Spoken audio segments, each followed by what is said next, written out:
So check it out. It's Friday. And I hope your week has been going as well as mine. In fact, let me bring into the conversation here. This is Phillip Washington Jr. right over there, and so Phillip, for the past week, we've been without air conditioning. Yeah, I think I saw that on Facebook. It's been a whole week. It's been a whole week. We lost it on Sunday, and hallelujah, 8 o'clock tomorrow morning cannot come quicker because that's when the AC company is going to install the new unit. So I'm hoping by tomorrow night we're going to have to put our parkas on and enjoy the AC in our house. We've had three window units, 2 fans, and 3 ceiling fans going 24/7 for the past week. Wow. Wow. What I saw in Best Buy those those portable AC things. Do those things work? They do, but fortunately, friends and neighbors came to the rescue, so we didn't have to go out and purchase one. Nice. And so we're gonna have to do something nice for our friends and neighbors. That is good to have a tribe, a community. That's right. So tomorrow, doing it. Hey, we're here to talk about managing financial pressure, and to me, we talked about this off the air. To me, that's like obviously pressure. Pressure is something that builds up. Could be steam inside of a pot. That something is going to come to a boil is under pressure. I had mentioned this to you that pressure to me financially is when the bills stack up and the checking account's a little low. But let's get into the basics first. What is financial pressure? You just said something so profound just now. When you said pressure. Great. And we're done. Well, thank you. Have a good weekend. Pressure. I had like 3 parables come to mind about pressure when you said that, but I go for the simpler one is like, you have to have pressure in order to turn coal into a diamond, right? Is coal what becomes a diamond? Yeah. Exactly, yes. Coal becomes a diamond through properly applied pressure. And so pressure is just necessary for change, right? It's just a necessary part of the change process. And so pressure can be like it's neutral. It can be unpleasurable or pleasurable, just like change, right? Change can be pleasurable or unpleasurable. It just depends on your perspective, right? And so I think of financial pressure in the sense of the way that we typically think about it is we think financial pressure as negatively, right? But I had I've said it multiple times before, but I had a mentor who once told me when I was complaining to him in my 20s about like money and I wasn't making any sales, and I know I had like maybe $42 in my bank account. I'm probably exaggerating the number, but probably not, right?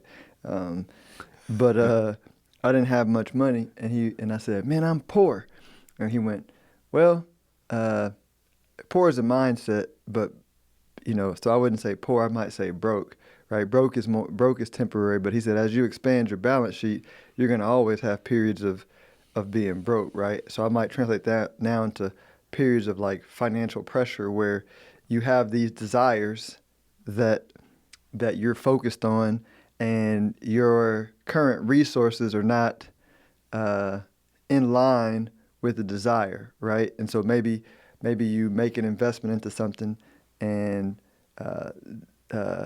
your resources are not caught up with it, so you feel some pressure financially, and you feel negatively when you're focused on the conditions, right? When you're focused on like things as they are, it feels pressure. But if you focus on like the feeling of what you want, which everything that we want is to feel good. But let's say wealth, right? Wealth is quality of life. When you stay focused on like the quality of your life, right? It keeps your mind away from the conditions as they are and on like the beautifulness of the experience, right? You get to enjoy the journey. You appreciate the things that you do have. You appreciate the parts of the process that is adding as the pressure is building, and you focus from a feeling standpoint or even a vision standpoint on the outcome and how that feels, so you can like enjoy the process and let it play out, right? That makes sense. And going back to that, when you were in your 20s and being poor, again, the mindset. But if you look around at your material assets, you go, well, I'm not poor. I may not have money in the bank. And I was reading this the other day. I had mentioned this on my podcast. The average American that owns a home has, on average, 300,000 items in their home. And which is mind-boggling. That is mind-boggling. You may only have $100 in the bank, but take a look around and what can I do with that? Okay, well, you know what? I need some quick cash. I'm not going to go to the cash store. I'm going to sell some stuff. Go on Facebook Marketplace and start unloading some of that 300,000 stuff. And so, but all right, let's get into the journey. And you've got your 401k, or you've got your business, or you've got you're developing you talk about the journey. The journey is reaching your final destination of X amount of dollars that you want in your bank account. Yeah, no, I like that, and I want to.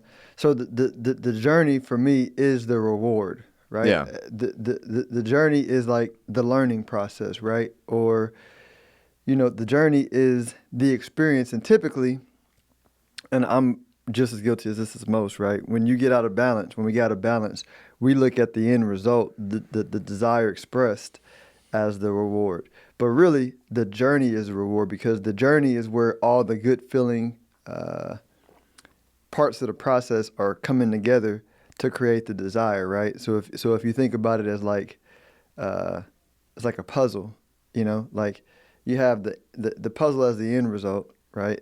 And that's a cool experience. But like, what if you can feel the joy of each piece, right? Each piece as you put it together, you felt the joy of it, because right, you can focus on the pieces that are together of the puzzle, or you can focus on the absent pieces that are not there, right? You get to choose how you experience putting together the puzzle. You could talk about the life in itself is, you've got several steps of pleasurable journeys. You've got, life, the process of making life, the birth of a child could be the desire. The desire. All right. So and then, through the child's life. And then the process is the fun part of making the child. The different rites that the child goes through, from the first day of school, or when they graduate high school, or when they become 18 or learn to drive. Those are part of the successes of the journey. Yeah. And not only your child's, but also in yourself. So I feel like I should be asking the questions, but I'm but you're hitting. I mean, you're hitting some good points. I think like that's where managing financial pressure. That's how you do it properly. Because and you said something in the question before that I think was also good, because you said it's more like when you get trapped in conditions, right? When you make the condition the way you feel, right? Then you don't open yourself up to solutions that can help you get to where you want to go. So meaning like you said, you have some financial pressure, which is saying like, feel good, relax your mind, right? And then when you relax your mind, you go, I call it like detaching from conditions. You detach from conditions and you go, I got stuff in here I don't need, right? I can sell this stuff, and this is the solution to my financial problem. But if you're trapped by saying, I want to get here and I want to get here with all this stuff, right? Okay, it's going to take longer. You know what I mean? Like, that's right. That's fine. Like, there's no one path. There's infinite paths.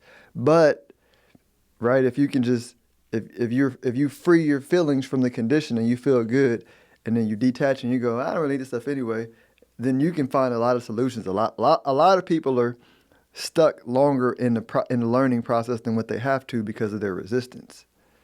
Let's bring this into practicalities here. Yes, sir. I want to be able to afford a home, or I own a business and I've got some financial pressures there, or my investments are going down, they're going up, they're going down. I'm feeling the pressure there. Your thoughts on that? Yep. So in each of those examples, and I'm just going to pick one. I'm going to pick the business example.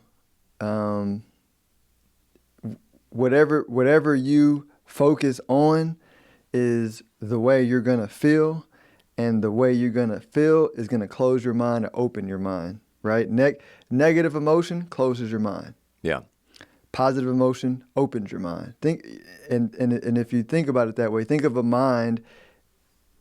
A highly intelligent person has the ability to process information fast and accurately, right? Had a lot of mental clarity. A non-clear mind has a lot of resistance in it, right? It has a lot of it moves slower because it's hung up on like stuff, right? Inaccuracies, facts, useless stuff, but it's more unclear. And so the mind is how everything works. And so I'm going back to the business example. It's more like if there's a solution that like a mentor told you, a friend told you, you already know, you read in the book, right? Like the solution that you need to grow your business out of the current situation that it's in, the information is there. You probably just can't hear it because like your mind's closed because you have negative emotions around the deal, where it can be as simple as like just relaxing, having the feeling you want to feel, and then you'll get the idea. I'm pretty sure you've all gotten ideas where you get an idea and you're like, that idea is super obvious. Yeah. Right? Why didn't I think about that before? Well, because you felt negatively about that subject, and so the information cannot flow through with clarity to where you want it. So that's the benefit of like relieving pressure, right? By focusing on your feeling, is it allows the solution to get your business unstuck to where it needs to be. Think wealthy, be wealthy. 100%. See the ball, be the ball. See the ball, be the ball. Yes. No. Focus on how you feel. No, and I'll end it with this point because it's the more I think about it, the more I'm like, it's ridiculous. It's super ridiculous how we can't feel good about where we are at any moment in time, because if we were to if we were to time travel and go hang out with our ancestors who were a part of us, from a DNA standpoint, mm-hmm. and I believe from a spiritual standpoint, they would be like, "You spoiled brat."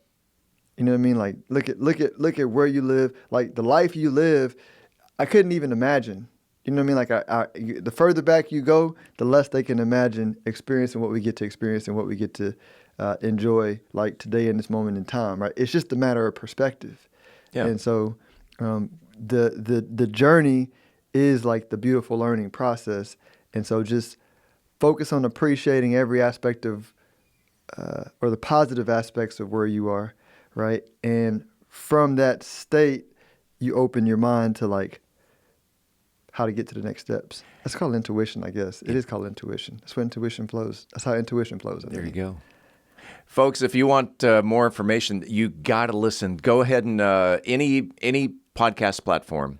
Wealth Building Made Simple is the podcast. That's Phillip Washington Jr., and he's going to tell us how to get in touch with him in the event you want to think wealthy and be wealthy. Free your mind, brother. Free your mind. Free your mind. How do we get in contact with you? Wealthbuildingmadesimple.us. That's wealthbuildingmadesimple.us. Wealthbuildingmadesimple.us. When I come here next week, I will not have the sweat on the brow. We will have air conditioning, and we will free ourselves of our... Yes, I'm looking forward Free to it. yourself. Yes. Philip, we do this every weekend or every week and every Friday. Let's go ahead and do it again next week. All right. Thanks for having me, Steve.